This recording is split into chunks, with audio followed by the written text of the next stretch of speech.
Yo, what's up everybody, it's your boy Zeals back again with another video. How is everyone kicking it in 2019? Boy, first video of the year. Let's talk in detail about this week's events. But yeah, you guessed it, can't forget my patrons who are making my YouTube and Idol Heroes journey possible. Welcome aboard Hiko and Pixel Side to the BAM fam. Fist pump. Pew. Only 2 away from 60, that's so lit. Thank you so much for your support. Alright, so this week we got the Gem Box Arena event and the Campaign Loot event. Wait a minute, what is it called this time around? Cotton Candy Cart? Okay. Alright, so let's check this out. I haven't collected loot from like 10 to 12 hours before this week's event's launch. So it's been about, 24 hours without collection, and let's see how much we get. Alright, let's see. Bam! Woo! Shit. Anyways, so the Augustus Magic Ball, aka Pokeball, is back for the 3rd time. Remember, the first one was accessible to all players back in June 2018 during the 2nd anniversary when it debuted. It made its first reappearance on the 12th of October, and now it's back again, nearly 3 months later. But this time around, it costs 100 more thingamajiggies, right? I gotta raise my left eyebrow to that move. I see what you're doing, Idol Heroes. So I did get Augustus artifact back in October. Man, I was begging on the streets, the streets of Discord, and thanks to all your support, I did get it. But the question that's on a lot of minds, the great minds do think alike, right? So is Augustus still worth that wallet drop? The short answer is, boys, if you've got 1 or 2, then no, and here is why. And this is just my opinion, and it depends on your server meta, alright? So back in October, Redemption Aura was in full swing, and this was pre-Belrain buff. Lots of endgame players rocked Augustus on Belrain or Sia. For those in the transitional meta, Augustus had representation on Kamith, Demon Hunter, and even Valentino without energy artifacts and more. I remember I tested Valentino with Augustus for even a month. Yeah, there was a time where you didn't really need to lock everyone down around 1, and it was just better to have CCs going off at round 1 and 2. However, while Horus, that was later introduced, had some benefits of using Augustus because of the block, as well as attack, which did boost his max HP portion of his active damage, as well as his last passive, heroes like Belrain and Sia, as well as a ton of other heroes in today's meta, started to opt out their Augustus for their Magic Stone Sword. Yeah, of course the high VIPs, VIP 12 and up, they had another access to Magic Stone Sword from the updated VIP reward. Oh yeah, how can I forget? Remember that sick Belrain buff straight out of the left field, right? Yeah, Belrain's buff slapped that 20% CC immunity to her butt cheeks. It made perfect sense to stack it even further with Magic Stone Sword. Damage reduction started to be needed as meta shifted away from 15 round sustained fights to ramp up or front-loaded damage burst meta. Also, damage reduction is just mathematically so much more efficient and gave way more EHP coupled with Belrain and E3 healing passive. We're gonna talk about Belrain more in detail in just a second.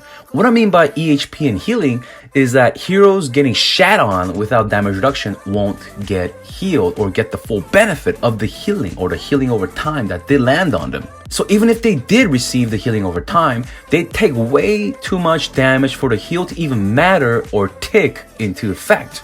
So with the pressure added onto the meta from later introduced heroes like Horus and Aspen between October and now, and the decline of Redemption Aura for now, and the rise of faster tempo GVE and Rainbow kinda stripped Augustuses off the battlefield. Of course, there are people still using them today, but from the tales and anecdotes of the Megalodon chats, it's rarely brought, and even if brought, not more than one is having representation. In PvE, you're better off with a lot other artifacts, even some free ones like plus class damage artifacts.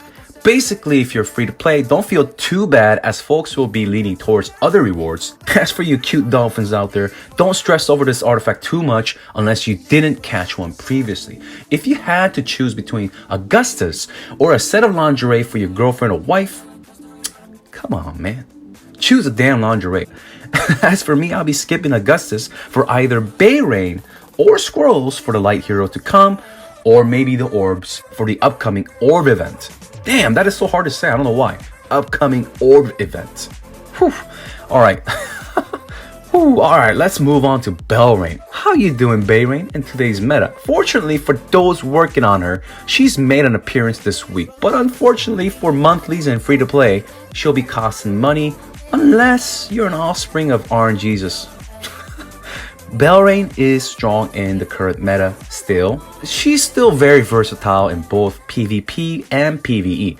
Both her active and basic skills will heal. What you mean, boy? What I mean is that her active will give a healing boost effect for randos in your team, and that will boost even their E3 passive healing by 20% per stack of her buff, which does stack. Also, when using double Belrain, yeah, I know, extraterrestrial whale territory here, but I've seen her buff stack to 3 stacks, and it's just nutty. Let's not forget that attack boost from her, it does matter, especially at multiple stacks, and that sweet speed buff. However, Belrain is a priest and a light hero, and that's a disadvantage.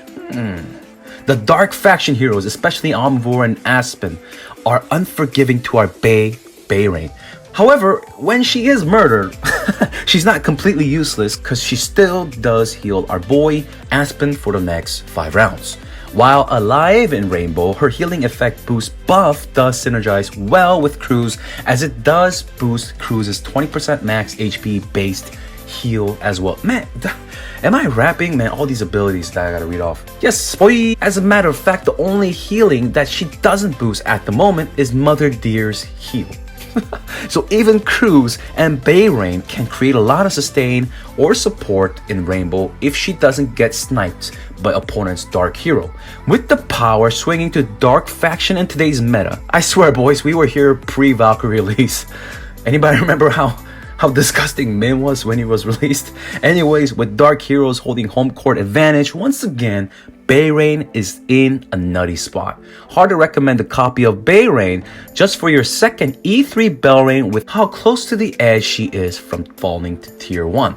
I guess it's better safe than sorry by getting a copy if you can afford it. We won't know for sure until what the next light hero does to the meta. Hopefully shakes it up real good and nice. Let's talk about Jahra real quick.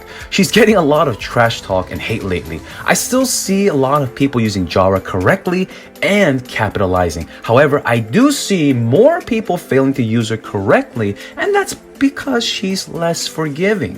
She's more prone to mistakes. Not that you make mistakes, but let's talk about that. She does fit the Rainbow meta with Aspen in 2019, but she's really gear dependent and less consistent due to her ability, or is it ability, to get nuked down or CC. She does well with Crit Stone and Staff, Punisher of Mortal, and do some insane crits round 2 and 4 with Mage Set of course.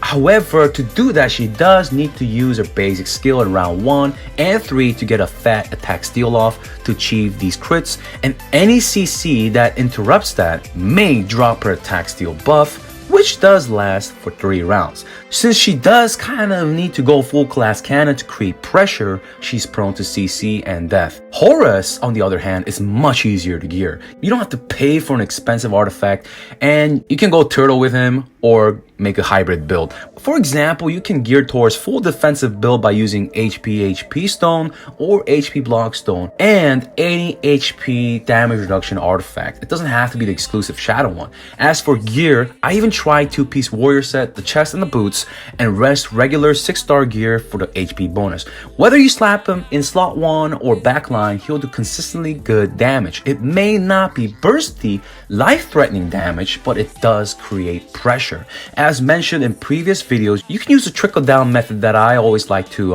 advise for.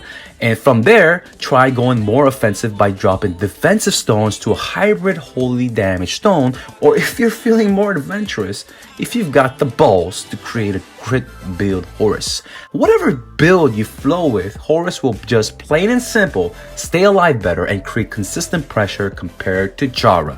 One thing that Jahra does have in her favor is her CC, which surprisingly did save my ass a lot in the past month of testing.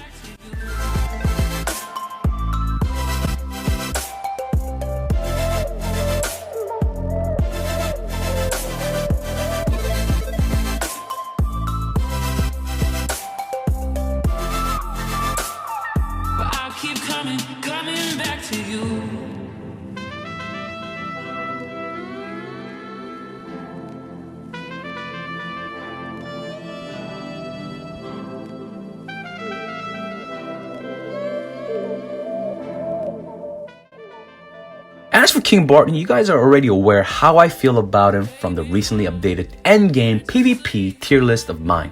Man, if you haven't checked it out somehow, right? Where you been, man? Nah, I'm just kidding. Links down below. I don't want to spoil the next video, but here's a teaser.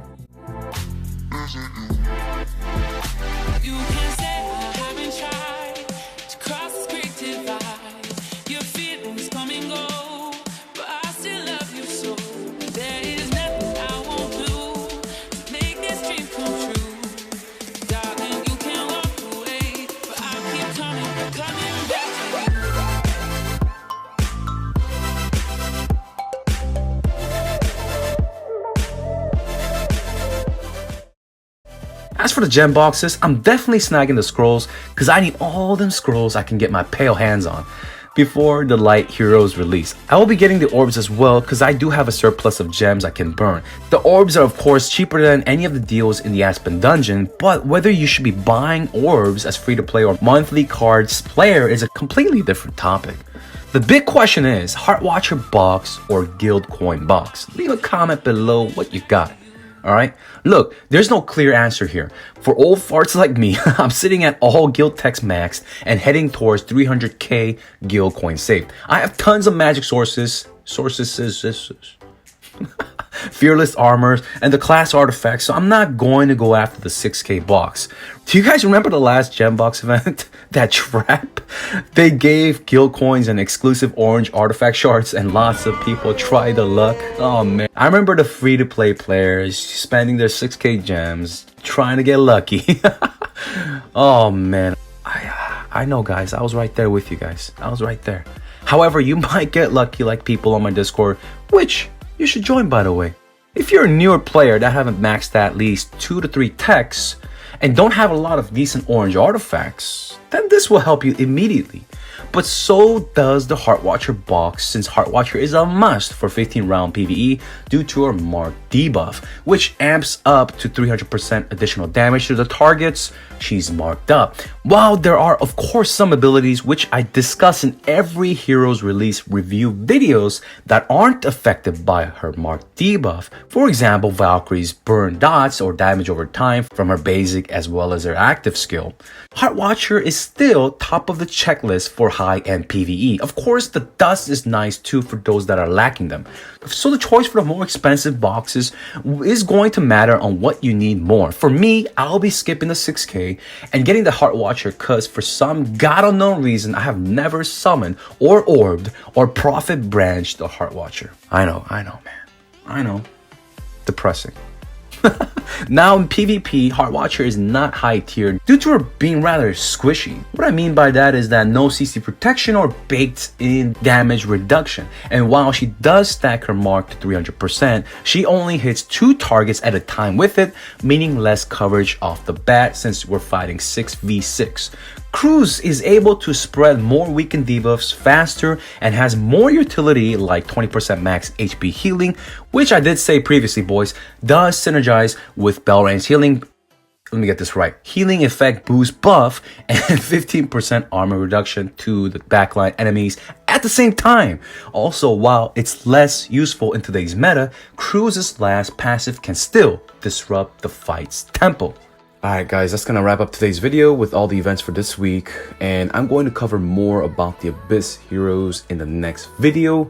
Stay tuned for that. Make sure you guys follow me on Facebook. I just created a new Facebook page, so hit that up, hit the thumbs up, sub up, share it up, and I'll see you guys in the next video. Peace.